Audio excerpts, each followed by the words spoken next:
با نام خداوند بخشنده مهربان و سلام و درود بی‌پایان خدمت شما بینندگان گرامی. محمد شریفی هستم و در خدمت شما قرار دارم با یکی دیگر از برنامه‌های پرسشگر. موضوعی که این هفته با ما پرداختیم انتخابات و چالش‌های انتخاباتی در افغانستان هست. مهمانان ما در این برنامه هر یک آقای عبدالقادر کامل کارشناس امور سیاسی، آقای غلام حبیب هاشمی نماینده مردم در شورای ولایتی. آقای کامل، به نظر شما یا زمانی که کمیسیون انتخابات مشخص کرد در ماه میزان انتخابات قرار که در افغانستان برگزار بشه، آیا توانایی لازم کمیسیون داره که در این ماه انتخابات برگزار کنه؟ بسم الله الرحمن الرحیم. سلام و عرض حرمت حضور بینندگان محترم شبکه تلویزیون چکاد. سلام حضور شما و همکاران تکنیکی شما و سلام حضور هاشمی صاحب وکیل مردم هرات در شورای ولایتی. به ارتباط سوال شما عرض بکنم که اگر کمیسیون مستقل انتخابات قبلا کار خود آغاز میکرد و آمادگی‌های کافی را به خاطر برگزاری یک انتخابات سالم شفاف و ریاست تقلب میگرفت، ممکن که از بسیاری چالش ها و کمبودی هایی که فرارای انتخابات وجود داره کاسته میشد. متاسفانه به دلیل متعددی ما بسیار فرصت ها و وقت های طلایی را دست دادیم. به همین خاطر مردم افغانستان و من جمله باشندگان هرات با بیم و امید علمی پروسه را تعقیب میکنند و امیدوار هستیم که کمیسیون مستقل انتخابات و کمیسیون شکایات انتخاباتی که اینا کمیسیون های تکنیکی هستند بتونن مطابق به قانون اساسی، مطابق به قانون انتخابات و مطابق دستور علمها و عملها و طرز عملهای کمیسیون ها کار خانگی خود به درستی انجام بدن و از اون جایی که انتخابات یک پروسه ملی هست و انتخابات یک روند قانونی و رسمی است به خاطر گزینش نمایندگان در نهادهای انتخاباتی و در کرسی های انتخاباتی، با باورم یک تلاش ملی، یک تلاش دست جمعی را میطلبه که تمام مردم افغانستان من جمله مردم باشندگان هرات باید همکاری خود از کمیسیون ها دریغ نکنند و از تمام ظرفیت های ملی و اجتماعی به خاطر برگزاری انتخابات پیشرو استفاده بشه. یعنی کمیسیون توانایی برگزاری انتخابات در ماه میزان داره، میتونه برگزار کنه؟ اول خود یک اراده به خاطر برگزاری انتخابات وجود نداشت. انتخابات باید قبلا کار خانگی خود انجام میداد خود کمیسیون ها.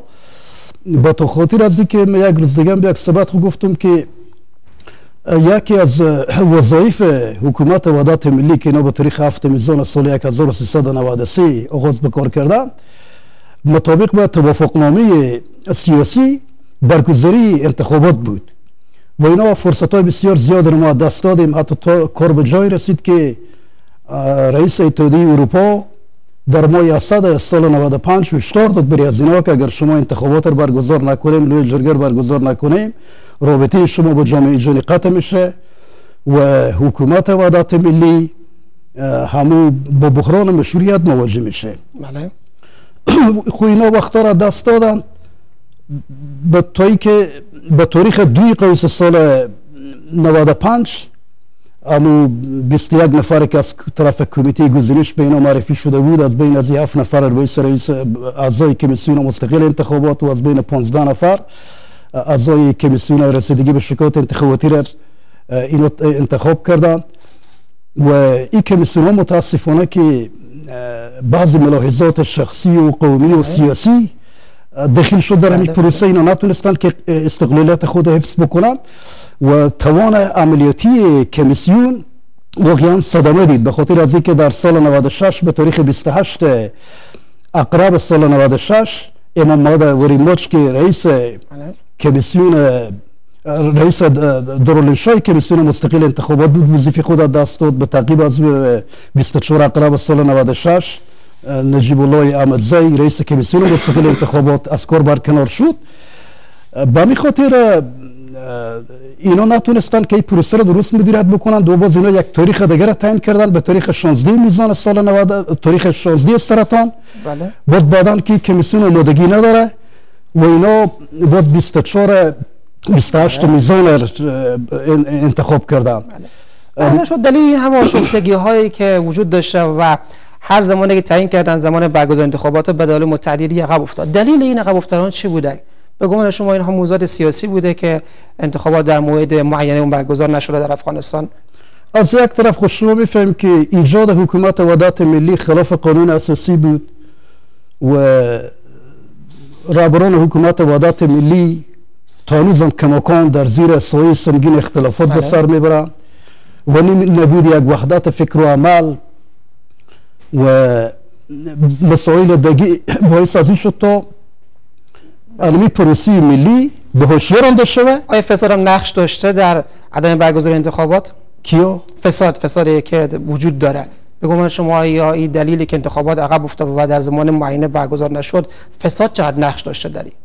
خو یکی از جمله عواملی که پروسه به تعویق افتاد اول خو یک اراده قوی سیاسی و نیرومندی به خاطر برگزاری انتخابات وجود نداشت و همین که تصمیم گرفته شد که انتخابات برگزار بشه در زیر فشار افکار عامه جامعه جهانی بود و یکی از جمله عوامل میتونه فساد باشه به خاطر از اینکه خود همین کمیسیون دستخوش بعضی چانه‌زنی های سیاسی شد در همین مورچینی ها و انتخاب اعضای کمیسیون. متاسفانه که اینا نتونستند استقلالیت خود حفظ بکنند و از طرف دیگه شما میفهمید که کمیسیون مستقل انتخابات اینا کمیسیون های تکنیکی هستند و یکی از جمله عواملی است که چانه‌زنی ها بسای چه مسائلی بوده است؟ مثلا نمی که امام محمد بریماچ به تاریخ 2 قوس انتخاب میشه، باز یک سال بعد میبینی که در سال 98 وظیفه خود در سال 96 دست میده یا رئیس کمیسیون مستقل انتخابات نجیب الله احمدزی.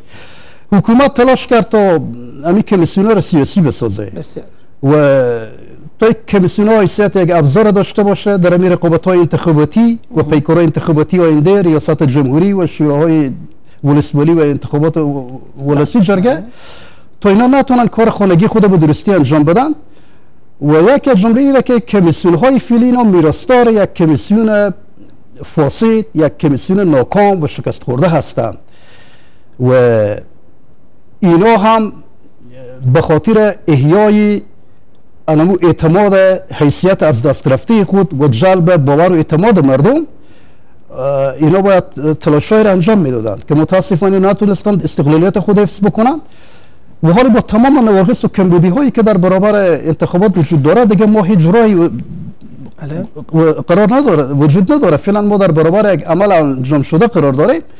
اینا باید کار خانگی خود به درستی انجام بدن و از طرف دیگه شما میفهمید که پروسه ثبت نام رای دهندگان یک پدیده نو هست و آن چیزی که دست و پای انمی پروسه ثبت نام رای دهندگان بسته مسئله تذکره هست، تذکره کاغذی هست و اینا قبلا اعلام کردن که برای 10 میلیون نفر بعد ما افراد واجد شرایط رای دهی تذکره توزیع بکنیم، تذکره کاغذی و یک جمله عواملی که فعلا ثبت نام رایدهان در می محلات یا مراکز ثبت نام مردم حضور گسترده و فعال ندارند علمی مسئله یک چالش های عمده اینمی است. به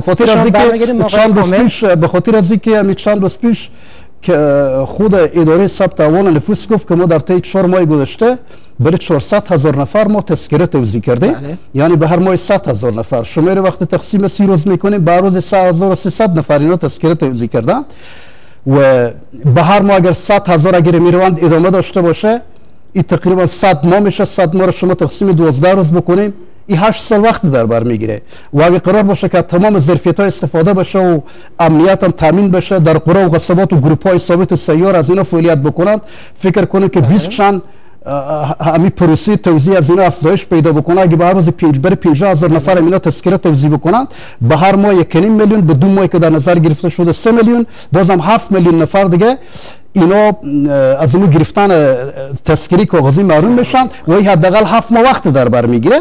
یکی از چالش‌ها اینمی است. منتها چالش‌های دیگه هم بر سر راه انتخابات وجود داشته هم در گذشته و هم که اگر لغی باز می‌وصلشون پاسخ میدم. آقای شنوی دلیل کم رنگ بودن حضور مردم در پروسه ثبت نام چه بوده است؟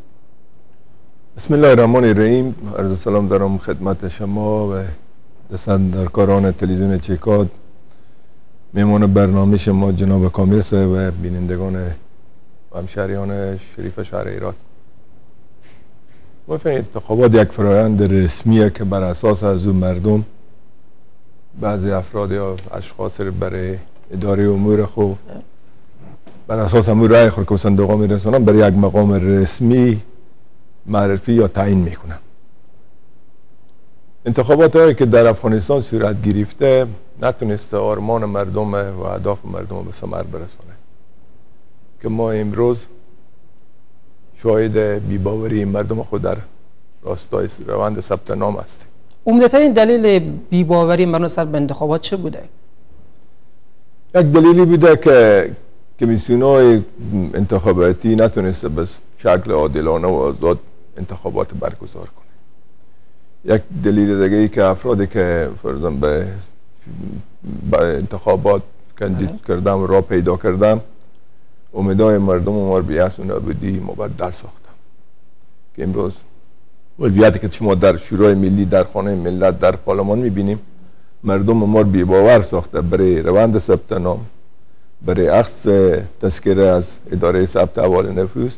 اینا هم باعث ازی شده که امروز مردم علاقمندی برای روند ثبت نام نداشته باشم و سایت های محلهایی که فرضاً برگزار شده امروز حاضر نشم و علاقمندی و عشق برای انتخابات نداشته باشم. بله. یک از چالش‌های انتخابات عادلانه و آزاد بر افغانستان برگزار نشه، بله، با یک مدیریت قوی و مشروع و قابل اعتماد مردم باور خود را دست دادم که امروز ما شاهد چالش‌ها و مشکلات هایی که در خود روند ثبت نام در ولایت ها وجود داره. آیا کمیسیون توانسته که در واقع آگاهی‌دهی درست داشته باشه تا مردم با پروسه ثبت نام آشنا باشن و برن و کارت رأی در واقع تذکره بگیرن و انتخاب اشتراک کنن؟ کمیسیون تا چه میزان موفق بوده در این امر؟ مردم ما به باورم که مکانیزمی که ساخته شده فعلا که از تاریخ 25 عمل تا 23 سور در خود مرکز ولایات ثبت نام یا روند ثبت نام جریان داره و از تاریخ 25 سور تا به 7 جایزات در مرکز ولسوالی ها، از 7 جایزات تا 20 چند جایزات فکر کنم، از 9 جایزات تا 22 جایزات در خود قریجات. این مدت بسیار زمان کمیه. همینطور که جناب کامل صاحب گفتم اینا کمیسیون انتخابات و اداره ثبت احوال نفوس قرار بود که از برج عود سال 1396 فعالیت‌ها را آغاز کنم برای 10 میلیون تذکره توزیع کنم. متاسفانه که اداره ثبت احوال نفوس طوری که کامل صاحب گفتم برای 400,000 نفر اعلان کرد که ما تذکره توزیع کردیم. خود از یک چالش، یک مشکل می طرز العمل یا مکانیزم و روندی که فرضاً برنامه که کمیسیون انتخابات پیش میبره من فکر نکنم میبتونه و نیازمندی‌هایی که برای فرضاً توزیع تذکره روند ثبت نام به مدت زمانی که تعیین شده نتونن کار خود پیش ببره یا طبق روند برنامه خود پیش بره. این نیازه که به یک وقت و زمانی برای بیشتر وقت و زمان داده شه برای از یک روند ثبت نام و توزیع تذکره. اگر نه یعنی چالش‌ها و مشکلاتایی که در کمیسیون در انتخابات های سابقه که مردم ما بی‌باور ساخته و مردم ما فرضاً به اهدافی که داشتم به آرمانی که داشتم رسونده، این انتخابات هم میتونه زیر سوال باشه. شورای ولایتی به عنوان یک ارگان نظارتی عمل میکنه. طبعا شما به عنوان ناظر آیا شما نظارت داشتین و یافته های نظارت شما چه بوده از روند ثبت نام؟ یکی بحث شورای ولایتی، یکی بحث اطلاع رسانیه. اطلاع رسانی که وظیفه کمیسیون انتخابات که طریق رسانه اینا یک برنامه و یک بودجه دارن برای اطلاع رسانی که طریق رسانه، نهادهای مدنی، احزاب سیاسی برای تشویق مردم که مردم حاضر شه برای روند ثبت نام. یکی موضوع یکی نظارت شورای ولایتیه که شورای ولایتی در کدام راستا باید نظارت کنه. امروز که مردم فرضاً به سر فرضاً به روند ثبت نام حاضر نمیشن، برای اخذ تذکره از اداره ثبت احوال نفوس حاضر نمیشن، این وظیفه شورای ولایتی نیه، این وظیفه کمیسیون انتخاباته. این وظیفه کمیسیون در این قسمت ضعیف بوده و نتونسته در واقع آگاهی‌دهی درستی داشته باشه. این وظیفه رسانه‌های، این وظیفه فرد مردم افغانستانه که برای مردم اطلاع رسانی کنن، مردم وادار بسازم، مردم تشویق کنم، برای مردم آگاهی بدم که مردم بیاین برای روند ثبت نام اشتراک کنه که ما بتونیم یک انتخابات شفاف و عادلانه در افغانستان شاهد باشیم. بله. ببینیم مشکل عمده این هست که مردم با عدم آگاهی مواجهند. وقتی می‌بینیم مردم هنوز آگاه نشدن که ثبت نام آغاز شده. خب برمیگرده به این مسائل به کمیسیون. حال کمیسیون در امر ضعیف بوده. آیا شما نظارت داشتین و برای کمیسیون توانستین که فشار بیارین تا اینکه آگاهی دهی خودش رو بیشتر کنه و مردم بیشتر با پروسه ثبت نام آشنا باشن؟ یکی بحث کمیسیون، یکی بحث امروز که من امشب برنامه شما اشتراک کردم، یکی از جمله اعضای شورای ولایتیه که من امروز برای اطلاع رسانی مردم برای مشکلات و کمی کسریایی که در میروند جریان داره و وجود داره من به اطلاع مردم خبر رسانم. یک فشار باشم برای کمیسیون انتخابات، برای اداره ثبت احوال نفوس و هم برای آگاهی مردم خو، اطلاع رسانی برای مردم خو. بله. که امروز ما وظیفه ما اینه که ما از طریق مشوره و نظارت وقتی که مشکل شکایت وجود داشته باشه ما میتونیم نظارت کنیم. وقتی که مردم شکایت داشته باشه، وقتی که روند به کندی پیش میره، ما میتونیم از آدرس شورای ولایتی و هم اکثریت آرا باید رای بده از یک هیئت مختلط از کمیته شورای ولایتی تعیین شه برای از کمیسیون انتخابات نظارت کنه. یک فرد شورای ولایتی نمیتونه خودسرانه برای از یک اداره نظارت کنه یا بررسی کنه. مکانیزم شورای ولایتی یا طرزالعمل شورای ولایتی به اون شکل ساخته شده که ما سر از این موضوع میشینیم و بعد مشکلات رو بررسی میکنیم، جلسه دایر میشه، بعد هیئت تعیین میشه از هر کمیته که مربوط به اون کمیته بود. ما کمیته ثبت شکایت داریم، کمیته اجتماعی فرهنگی داریم، کمیته امنیتی داریم، کمیته پلان‌های انکشافی داریم، کمیته روابط ضوابط اخلاقی داریم. بعضی از نفرایی که موظف و وظیفه اون کمیته باشه هیئت تعیین میشه میره اداره نظارت. بله، شکی نیست که در واقع این عدم حضور مردم در پروسه ثبت نام برمیگرده به اینکه کمیسیون در این ضعیف بوده و نتونسته که آگاهی دهی درست داشته باشه. اما گزارش‌هایی که حاکی از اینه که کمیسیون مستقل انتخابات متاسفانه که به رسانه‌ها زیاد جوابگو نیست. مثلا شما دلیل عمده چی میتونه باشه که فقط بسنده کردن به چند تا پیام و آگاهی که اونها پخش میکنن؟ خب این مشکل به اینجا که کمیسیون انتخابات در امروز راستای وظیفه‌ای خود موفق نبوده که امروز نمیتونه برای فردان جواب برای رسانه‌ها داشته باشه، برای مردم افغانستان داشته باشه. و شما تنش‌ها و چالش‌هایی که در کمیسیون انتخابات در سطح کشور شما شاهد بودیم، این باعث ازی شده که امروز فردان روند ثبت نام در ولایات و در خود مرکز کم رنگ باشه. اینا هم از جمله چالش‌های کنمی مشکلات‌هایی که در خود کمیسیون وجود داشته. تا این مشکلات‌ها رفع نشه، تا کمیسیون اصلاح نشه، ما نمیتونیم شاید یک انتخاب شفاف و عادلانه در کشور باشیم. چی انتخابات پارلمانی باشه، چی ریاست جمهوری باشه، چی شورای ولایتی باشه، چی شاروال و شارولی و قریجات که باشه. اینا هم مربوط به کمیسیون انتخابات میشه. متاسفانه ما مدت زمان که انتخابات برگزار میشه همیشه مردم و مزمین انتخابات نوی برگزاری انتخابات شکایت داشتم. همیشه این مشکلات ها و چالش ها وجود داشته. متاسفانه ما نمیفهم چرا این چالش ها و مشکلات ها رفع نمیشه، در صورتی که اینجا خود جامعه جهانی هم زیر سواله. کسانی که اینجا فند میدن ولی فعلا فند یا بودجه کمیسیون انتخابات UNDP میده، اینا هم پیش مردم جهان زیر سوالم، پیش مردم افغانستان زیر سوالم که ما چرا نمیتونیم یک انتخابات شفاف و عادلانه برگزار کنیم در مناطقی که نام ما میفهمیم که اونجا نمیتونه حکومت سالوده نداره، نمیتونه اونجا انتخابات برگزار کنه، اونجا سایت‌های انتخاباتی فرداً فعال بسازه. اما در مناطقی که امنیت چرا مشکل وجود داشته باشه، بس اینجا کمیسیون موفق نبوده، ناکام بوده. در انتخابات پیش رو به عوض کارت‌های رأیی از تذکره استفاده شده. به نظر شما استفاده از تذکره‌ها تا چه میزان باعث نگرانی مردم شده در پروسه انتخابات؟ تذکره‌ای که برای فردان قرار که از اداره ثبت احوال نفوس توزیع شه و پشت از یک استیکر زده شه، بله. اما این نمیتونه خود از یک چالشه. بله. شما میفهمید که در کل علمی محله‌ای که جور شده یا محله برای روند ثبت نام و توزیع تذکره اونجا وکیلای گذر تایید میکنن. بله. بر اساس وکیلای گذر. خب میتونه وکیل گذر، شما میفهمید این چالش‌ها و مشکلات‌ها وجود داشته.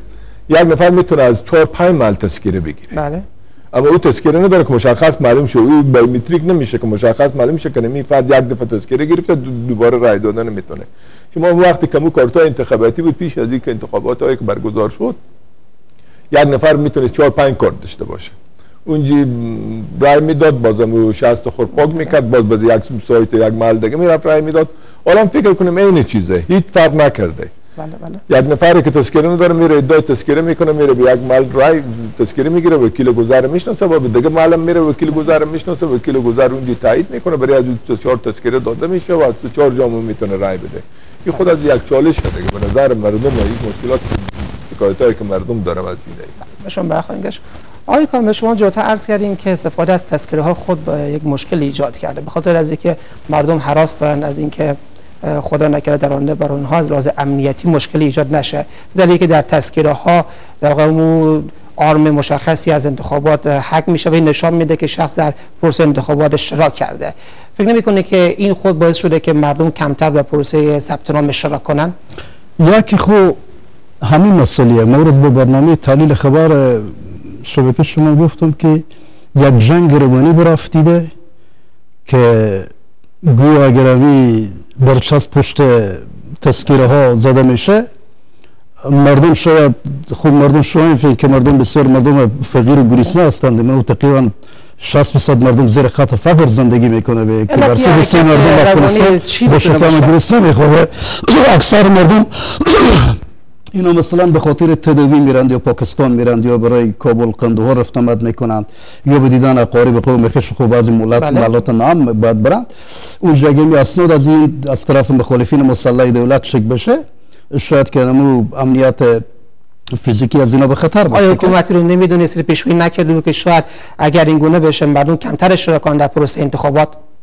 خود دولت شاید اول متوجه نشده دیگه، ولی در برابر اگه عمل انجام شده قرار گرفته. یکی مسئله میتونه باشه و یکی دیگه بی‌باوری مردمه. خود مردم فکر میکنن که ما رفتیم رای دادیم، نمایندگان خود در ولسی جرگه انتخاب کردیم، همین کارنامه خود اعضای شورای ملی آلوده به فساد بوده و اینو در جریان پیکارهای انتخاباتی هم در دوره 15 هم در دوره 16 برای مردم وعده‌هایی دادن که سطح توقعات و انتظارات مردم رو بسیار بلند بردن. بعضی حتی قانون اساسی رو مطالعه نکرده بودن، در حالی که وظایف از اینا در ماده 90 و در ماده 91 که صلاحیت‌های اختصاصی برای از اینا داده در تشکیل شده. که کس میاد که ادعا میکنه که فلان کار انجام میده، اما بیشتر نگرانی مردم از ناحیه امنیت و از همین تذکره هاست که این برای اونها چالش ایجاد کرده. به دلیلی که کمتر اشتراک میکنن. خود در گذشته هم همین مسائل ناامنی بوده که در ولایت هرات خود کمتر بود، ولی در انتخابات سال 93 هم ما در ولایت هرات 462 مرکز رایدهی داشتیم و 31 مرکز در تهدید بلند امنیتی بود. بله. و در 420 مرکز انتخابات برگزار شد، در 11 مرکز انتخابات برگزار نشد. حتی در بعضی ولسوالی ها مثل شندان، ادرسکان، کشککونه، ولسوالی اوبی، ولسوالی قوریان، پشتون زرقون، گلران، حتی در گلران از 34 سایت 18 سایت بروز انتخابات مسدود شد که 10,000 نفر از دادن حق رای اینا محروم شدن. چالش در انتخابات شفاف افغانستان گفته در حدود 42% مشکل امنیتی انتخابات در افغانستان مواجه هست. خود تناسب حمال شما نمی‌کنه که انتخابات زیاد شفاف نخواهد بود. حمال از این 1419 مرکز رای مرکز ثبت نامی که ایجاد شده فعلا در شهرها چند روز پیش گفتن که 123 مرکز در تهدید بلند امنیتیه، ولی باز میگن که امروز گفتن که 77 از اینا اونجا مردم اصلا مراجعه نکردن و از این 7200 مرکزی که در سطح کشور ایجاد شده تقریبا 948 مرکز بخی از زیر سلطه دولت یا حکومت دولتی خارجه و بیشتر 1200 مرکز در تهدید بلند امنیتی و 1200 مرکز در تهدید متوسط امنیتی قرار داره. دلیل چیه؟ دلیل که بعد دولت اول امنیت تامین کنه و بعد مردم رو دعوت کنه پروسه ثبت نام و رای دادن، اما دولت می‌بینه که در امر تامین امنیت ناکام بوده. دلیل چیه؟ چرا دولت اقداماتی انجام نمیده از نظر شما؟ خب اگر ما با بحث امنیت باز اینجا مطرح بکنیم، یک بحث بسیار وسیع و طولانی هست. امیدوار هستیم که همین عملیات نصرت 97 که برافت دیده حکومت بتونه که همون جغرافیای نام افغانستان عملیات ماربوی رو برا بیندازه و این جغرافیا وجود گروه هراس افغان و گروه اجتناب‌پذیر پاکسازی شده. در غیر از شما میفهمید که یکی از مؤلفه‌های برگزاری انتخابات انتخابات باید آزاد باشه، عمومی باشه، سری باشه و مستقیم باشه. اگر انتخابات در فراگیر نباشه و تنها در چارچوب محدودی شهرها و بعضی ولسوالی‌های نزدیک به شهر برگزار بشه و سایر ولسوالی‌ها به دلیل ناامنی اینا از دادن حق محروم بشن، خب از عمومی بودن این پروسه زیر سوال میره و در حالی که فعلا همین گونه هست، میگه در ولسوالی‌ها زیاد دولت حاکمیت نداره و مشکلات امنیتی در اونجا فراوانه. فکر نمی‌کنید که انتخابات آینده فقط معطوف بشه در مراکز ولایات؟ خب شما می‌فهمید که افغانستان چهارمین کشور ناامن جهان دیگه. ولی بحث ناامنی را اگه ما چی بگیریم، ما درگیر یک جنگ پیچیده استخباراتی هستیم. مردم افغانستان توان سنگین جنگ‌های نیابتی و رقابت‌های منطقوی را می‌پردازند و بیشترین جغرافیای افغانستان زیر سلطه مخالفین مسلح دولت است. بنابراین امیدوار هستیم که حکومت کار خانگی خود انجام بده و با نزدیک شدن انتخابات و زمینه لحظه اینو باید شروع بکنند. عملیات باری نصرت 97 اینو باید راندزی بکنند و امنیت مراکز سایت‌های انتخاباتی را باید تامین بکنند. در غیر از خانم تجارب ناکام گذشته، تجارب تلخ و دردناک گذشته تکرار میشه. در انتخابات گذشته تو شما دیدین که در ولسوالی پرشخگر و سنگی مردم به تاریخ 4 انتخابات به دور دوم رفت، به 4 جوزا پای صندوق‌های رای رفتند، برای خود استعمال کردند. همه روز که طرف خانه‌های خود می‌رفتند. در قریه حقاباد ولسوالی پرشخگر با سنگی از طرف افراد مسلح ربوده شدند و به تاریخ 26 جوزا انگشتای 13 نفر قطع شد و یک نفر در پشت زرقون. بنان امنی یک چالش بسیار مهم است که باید با این چی بشه، امنیت تامین بشه. تشکر آقای کان، شما برمیگردیم. خوش میکنم. آقای شمیر، در شورای ولایتی کمیته به نام کمیته امنیتی وجود داره. آیا این کمیته توانسته که مشکلات که در زمینه امنیت وجود داره اینها را به سمع مقامات برسانه و در اونجا تدابیری هم اتخاذ بشه یا که خیر؟ شورای ولایتی متشکل از چند کمیتیه که یک کمیته امنیتیه. کمیته امنیتی یک نفر به رئیس کمیته امنیتی همیشه در کنار نیروهای امنیتی و دفاعی حضور داشته. بله. همیشه کوشش کرده برای رفع مشکلات ناامنی همراه نیروهای امنیتی همکاری کنه. حتی شورای ولایتی حتی حاضر بودم که لباس رزم پیشم به کنار نیروهای امنیتی بستم. یکی بحث شورای ولایتی، یکی بحث انتخابات شما می‌فهمید که ما هر چیزی به انتخابات نزدیک میشیم مشکلات‌ها و چالش‌ها بیشتر میشه. کسانی که میخوایم برای مردم دستپرد بزنم حتی از نیروهای مخالفین هم استفاده میکنم برای مناطقی که به حساب اونا یک حاکمیت دارن. ولی شما شاید به جریان باشیم که طالبان به نام فصل جنگی یک برنامه را آغاز کردن. این باعث از این میشه که اینا محیط منطقه را ناامن بسازن برای استفاده از رای مردم. بعض افرادی که اینجا نقش دارن میتونن خوب صحیح استفاده کنن. این تاثیرات خود داره. شما میبینید که هرچه ما رو به انتخابات نزدیک میشیم کوشش میکنم که مناطقی که امن مستور نام بسازم تا بتونم از اونجا خوب دستپرد بزنم. متاسفانه در این راستا و کمیسیون انتخابات فرضاً مسئولین امنیتی کمی بی توجه بودن. ما همیشه مشکلات رو همراه نیروهای امنیتی، نیروهای دفاعی، ادارات زیراب شریست داشتیم، حتی همراه اداره مالی ولایت هرات. پاسخ اونها چی بوده؟ پاسخ نیروی امنیتی چی بوده که اقداماتی را انجام ندادن؟ اونا به اندازه توان شما می‌بینید داخل شهر ولایت، داخل خود شهر هرات به منطقه فرضاً قلوردو اونجا نفر به دار زده میشه. در سایه خود فرقه شهیدایی از خود نیروهای امنیتی مورد ترور قرار میگیره. ما هر روز شاهد یک ترور بودیم، شاهد یک برخورد بودیم، اما نیروهای امنیتی تا مردم همکاری نکنه. یکی حکومت ناتوانه در امر تامین امنیت. یکی موضوع کلمه تشکیل خود نیروهای امنیتی، تشکیل پلیس در ولایت هرات که ما ادعای 4 میلیون نفوس داریم، وقتی که ما میگیم 1 میلیون متعلم داریم، ما میتونیم گفته که ما 4 میلیون نفوس در ولایت هرات زندگی میکنیم. این تشکیلی که برای 4 میلیون بسیار چیز ناچیزه. این مشکلات ما نمیتونیم فرضاً به هر قدم یک سرباز ایستاد کنیم. اما تشکیلی که ساخته شده، روزا و سمتایی که ساخته شده نمیتونه فرضاً تمام محیط منطقه ترصد خود قرار بده. این یکی از چالش‌ها و مشکلات‌هایی که شما میفهمید که پلیس داره. ما از این پلیس حق میدیم که وقتی که تشکیل از کمتره، نیرو کمتره. شما میفهمید در یک موضوع تشکیل کمبود پلیس، یک موضوع که این پلیس خود از این خدمتی زیاد ما در ولایت هرات داریم. هر روز بدبختانه بگم، متاسفانه بگم، یک نام از یکی از افراد یا نادا میرم امر از وزارت داخله امور داخله میارم یک چند نفر سرباز و یک لنجر. حتی من میت سندی دیدم که برای ما خیلی نگران کننده بود. خب این نیروی امنیتی ما در صورتی که مشکل کمبود نیرو در خود تشکیل پلیس داریم، باز هر روز از آدرس وزارت داخله یک نهاد یا یک فرد برای از این نیروی امنیتی داده شد، خود از میتونه مشکل امنیتی زیاد بسازه. بله. اداره محلی چه کرده در این قسمت برای رفع این مشکل؟ اداره محلی که شما میفهمیم که امروز مشکلات هایی که در این کشور وجود داره نه در اداره محلی. امروز اداره محلی هر اداره که شما فکر کنید فرضاً خود مقام ولایت نمیتونه توانایی نداره که بتونه یک موضوع را پیش خود پیش ببره. شما میفهمید که امروز تمرکز مرکز در ولایت ها چالش ها وجود آورده. یعنی اگر قماندان، اگر فرزند ولی، اگر کدام اداره دیگه نمیتونه به خودسرانه یک کاری را انجام بده. هر روز شما میبینیم یک نفر یک روز از کار منفعل میشه، باز یک روز دیگه پس میاد به پست.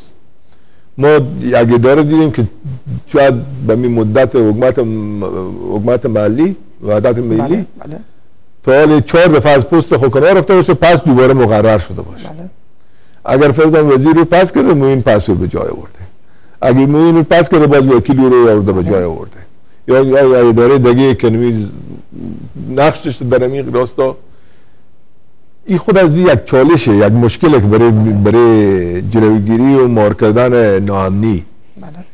این مشکلات ها در کل در ولایت. تشکر آقای شیمی. شما برخواهیم گشت. آقای کامل، آقای شیمی بیان کردن که در واقع اداره محلی هرات در زمینه تامین امنیت ناتوانه و نمیتونه که امنیت شهروندان در پروسه ثبت نام تامین کنه. خب با این اوصاف نتیجه چه خواهد شد؟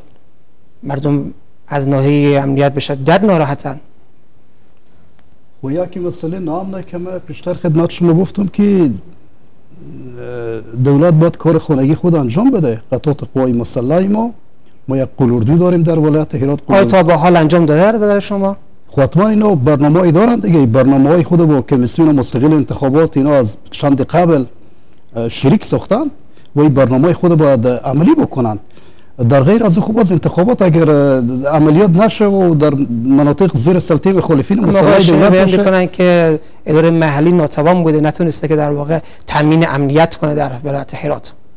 خب ما بارها امیر پیشنهاد کردیم، هاشمی صاحب ما طریق شورای ولایتی پیشنهاد کردن که همین نگاه حکومت مرکزی نسبت به تامین امنیت ولایت هرات یک نگاه استراتژیک نبوده، نگاه مقطعی و مسئولیتی بوده و یکی از جمله مشکلات کمبود پلیس علتش بوده. پلیسی که فعلا در ولایت هرات وجود داره امروز نمیتونه که پاسخگوی نیازمندی های مردم در راستای عرضه خدمات امنیتی باشه. و از طرف دیگه دلایل بسیار زیادی وجود داره، یعنی مسئله ناامنی طوری که هاشمی صاحب فرمودند یک سیاسی شدن پست‌های امنیتیه، موجودیت افراد مسلح غیر مسئول، تداخل کاری، تداخل وظیفوی، فساد شبکه‌ای و زنجیره‌ای، عدم تطبیق یکسان قانون و ده ها مشکل دیگه امروز وجود داره. دستای پشت بر کیا میخوان که دقیقاً بیان نهادهای امنیتی رو سیاسی کنن؟ خب در مجموع شما میفهمید که همین نهادهای امنیتی ما تقریبا سیاسی شدند اینا، اکثر از اینا. چه علتی چیه؟ خب علت اینه که یک حکومت در افغانستان ایجاد شد که یک حکومت توافقی است و نه تنها بخشای نیروهای امنیتی، در تمام بخشای، یعنی کسانی که در بدنه تکنیکی، اداری، سیاسی و اجرایی نظام اداری افغانستان مقرر بشن، بر اساس نمو سهم‌بندی های قومی و بر اساس سهم‌بندی های تیمی یک تعداد مقرر بشن. حکومت اصلا نهادهای امنیتی رو سیاسی میکنه به خاطر حفظ و بقای خودش؟ خب بدون شک که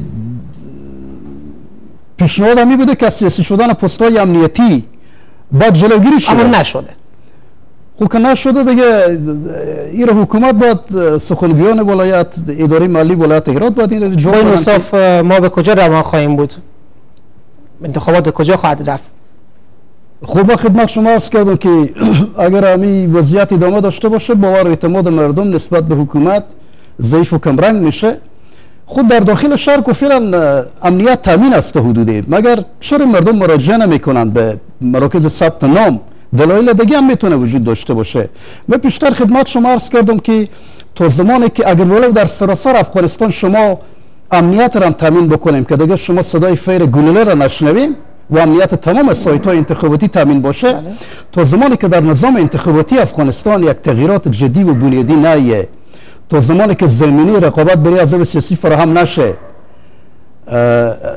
مردم شاید خیلی باور نکنند به کسانی که از ادرسای قومی اینا میرن داخل ولسی جرگه میرن و مردم فکر میکنن که ما رفتیم با رای دادیم، با انگشتان خود دست دادیم، چی تضمینی وجود داره که امی پارلمان بعد یا برآیند انتخابات یک ولسی جرگه یک پارلمان بهتر از امروز باشه؟ حالا شما ببینید چرا مردم در پای نمیرن ثبت نام نمیکنند؟ بسیاری مردم در حالی که یک تو تذکره هم دارم نمیرن. یک جمله عوامل اینه که مردم دیگه باور و اعتماد خود نسبت به ولسی جرگه دست دادن و باس اطلاع رسانی آگاهی چی کردن مطرح کردن، من تایید میکنم. ولی شما میفهمید که شهر ایران یک شهر بسیار کلان نیست، یعنی شهر نیویورک و واشنگتن و تهران و توکیو و قاهره نیست که تمام این شهر شما به یک صدر پیاده میگردیم. 54 مرکز رای ثبت نام ایجاد شده. اگر مردم بخواهند اینا بسیار با سرعت میتونن که پیدا بکنند، اگر در داخل مکتب است، داخل مسجد است. و یک مطلب خدمت شما عرض بکنم که میزان مشارکت مردم بسیار کمه، یعنی تحقیقاتی که انجام شده در انتخابات سال 80 در محلی امروز بیان کرده بود که روند ثبت نام مردم رو به بیشتر هست و بیشتر شده، پررنگ‌تر شده نسبت به گذشته. خود در مجموع در سطح کشور در طی 13 روز 9 میلیون نفر رای دادن، 500,000 نفر ثبت نام کردن. یک جمله عوامل اینه که این میزان مردم در سال 83 انتخابات ریاست جمهوری و انتخابات 84 سال 84 حضور مردم بسیار گسترده و پررنگ بود، بسیار پرشور بود در پای صندوق‌های رای. یعنی مردم بسیار به یک انگیزه و یک رویه میرفتن، حضور گسترده و پرشور خود به خاطر اراده خود تمثیل میکردن و تقریبا 78% بود میزان مشارکت مردم. مگر متاسفانه کمرنگ شد در انتخابات سال 88 ریاست جمهوری مردم پررنگ بشه، در سال 88 ریاست جمهوری و سال 89 ولسی جرگه حضور مردم کمتر از 40% بود. یک جمله عواملی است که باید نظام سیستم انتخاباتی افغانستان تغییر بخوره. تا زمانی که شما در سیستم تغییراتی وارد نکنیم، باید 249 نفر نماینده‌ای که اینا از آدرس‌های قومی میرن و اینا 249 نفر نماینده در ولسی جرگه، اینا 249 رقم گپ میزنند و هر کدوم کوشش میکنه که اون نظریه و دیدگاه و سلیقه خود به اونجا اعمال بکنه. یکی مسئله و یکی دیگه همین سیستمی که فعلا ما تجربه میکنیم، سه سیستم میتونه در افغانستان قابل تطبیق باشه. یک سیستم اکثریتیه، یک سیستم تناسبیه که بعد نقش و جایگاه احزاب سیاسی در نظام انتخاباتی افغانستان تسجیل بشه، و یک سیستم مختلطه. متاسفانه با وجودی که احزاب سیاسی اینا برها پیشنهاد کردن که همین سیستم رای واحد غیر قابل انتقال با اراده ملی تمثیل نمیشه، یعنی آرای مردم ضایع میشه.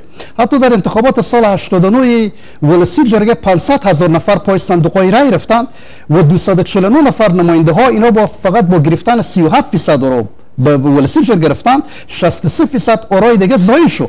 بنان چون اراده ملی تمثیل نمیشه، به این خاطر مردم زیاد علاقه ندارند و باور و اعتماد مردم نسبت به ولسی جرگه کمرنگ شده. پیشنهاد همین بوده که باید همین سیستم تناسبی اگر در افغانستان تطبیق نمیشه و همین سیستم رای واحد غیر قابل انتقال بدون از یکی دو کشور دیگه در هیچ نقطه جهانی چالش نداره و یک سیستم کهنه و زنگ‌زده و رنگ روباخته هست.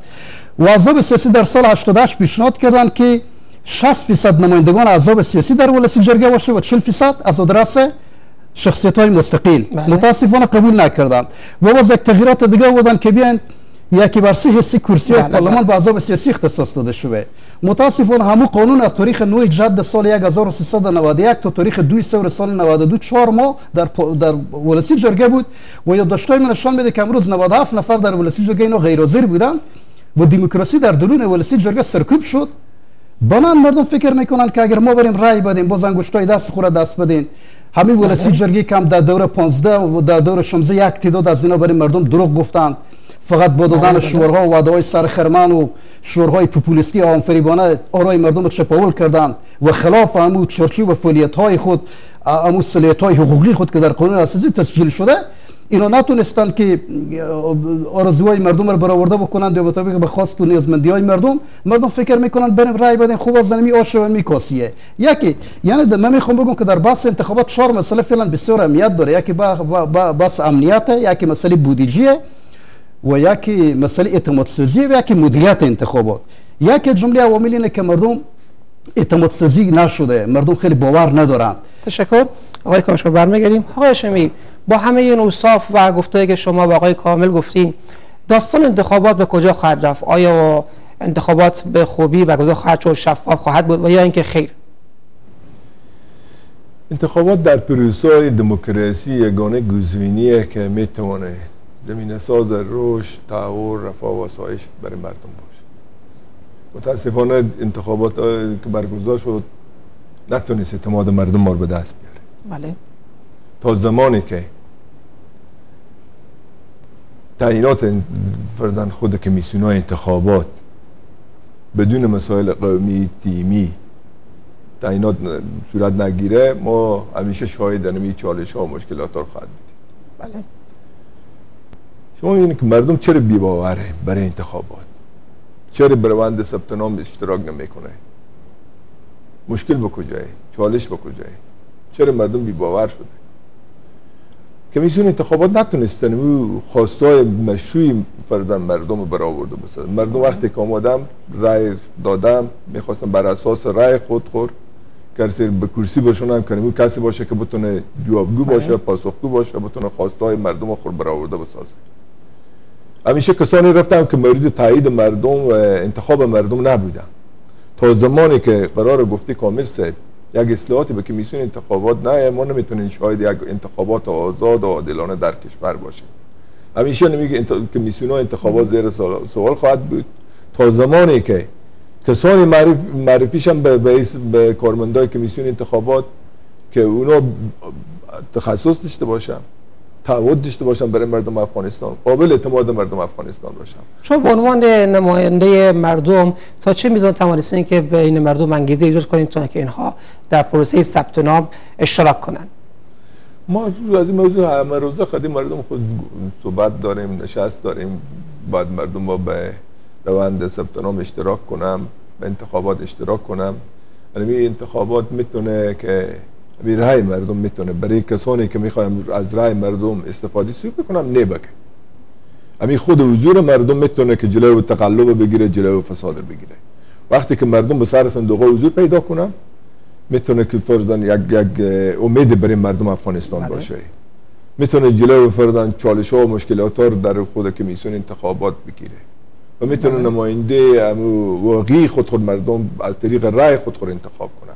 ما از مردم میخوایم در این راستا که به روند ثبت نام اشتراک کنم، به انتخابات اشتراک کنم که ما بتونیم تو یک انتخابات شفاف در افغانستان. آقای هاشمی، شما با توجه به این اوصاف و احوالی که حاکم هست به آینده انتخابات و شفاف بودن پروسه انتخابات تا چه میزان باورمند هستین؟ بسیار کوتاه جواب بدید.